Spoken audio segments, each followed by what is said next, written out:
Hello, everyone. So, I'm back to talk about another documentary. This one, I'm not gonna lie to you, felt kind of long.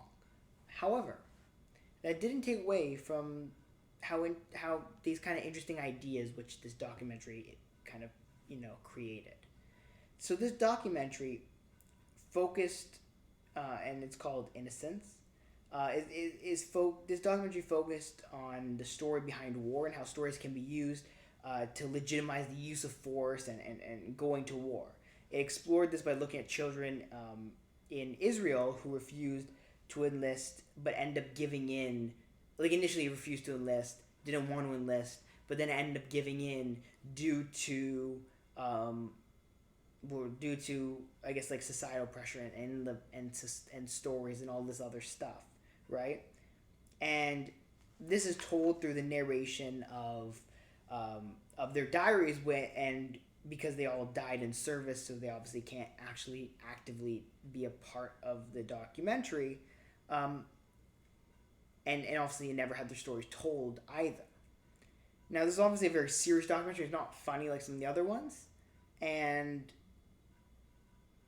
and especially when you think of all the bad ways that stories can be used and whatever. Obviously, the subject matter itself is not super interesting, or like it's not interesting. Sorry, super funny, and again, yeah, because it's about war, and typically war is not very funny.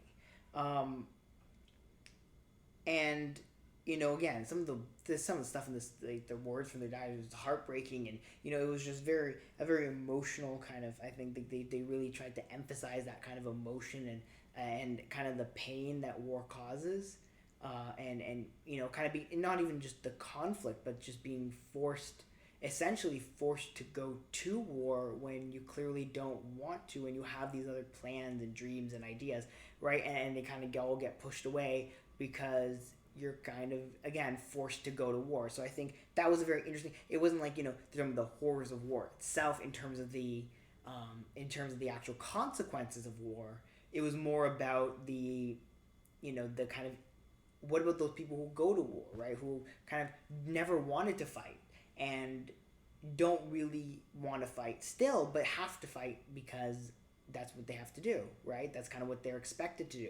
The others will go to jail. Like, I think that kind of perspective is not really shown. Now, there's a lot of documentaries about the horrors of war, right? But that's a very different thing than what this one kind of did, which makes it all the better, if we're being perfectly honest.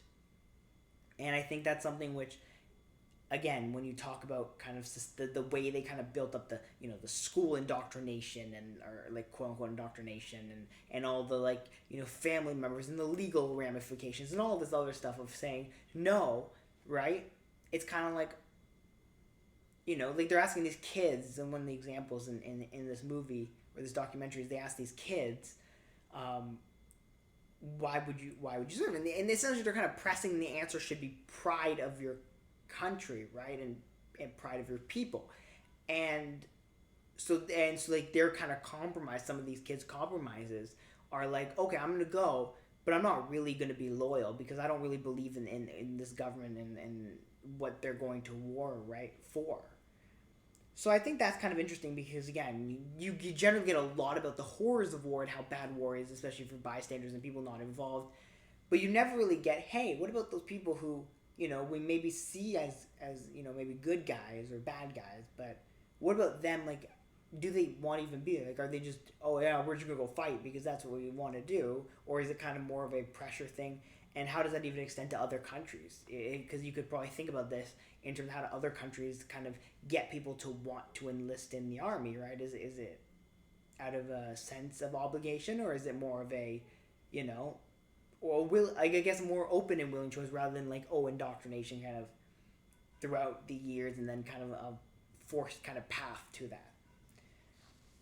Um, and yeah, the other thing about this movie or this documentary, which I think needs to be mentioned, the first like half an hour of this documentary is a true masterclass in transitions of in film and going from scene to scene and footage to footage. Like it was truly like remarkable, and I gotta say that was pretty impressive. It's not the same in kind of the rest of the film, but in the beginning, it's amazing. And I think that's something which, everyone should be given a round of applause for. I think, again, maybe this was just the subject matter. Maybe it's easier to watch something that's like 2 hours if it's funny. But I feel like just it was too. I guess maybe it wasn't my kind of thing because it was like so long. It was a little bit like boring at times. But it was what it was, and it was good.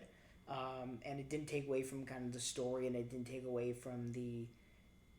Again, that first half hour was a little like amazing. I really love the first half hour more so probably than the rest of it. But yeah, I mean, other than that, I do recommend it, especially if if you like, look at watching kind of the consequences of war, and you kind of like this idea of the psychology almost behind war, in kind of a less professional sense, right? And you just want to kind of check something out. So yeah, that's this documentary, Innocence. So let me know what you think down below if you've seen it. If you haven't seen it, go check it out. Thank you all for watching, and I'll see you all next time. Bye.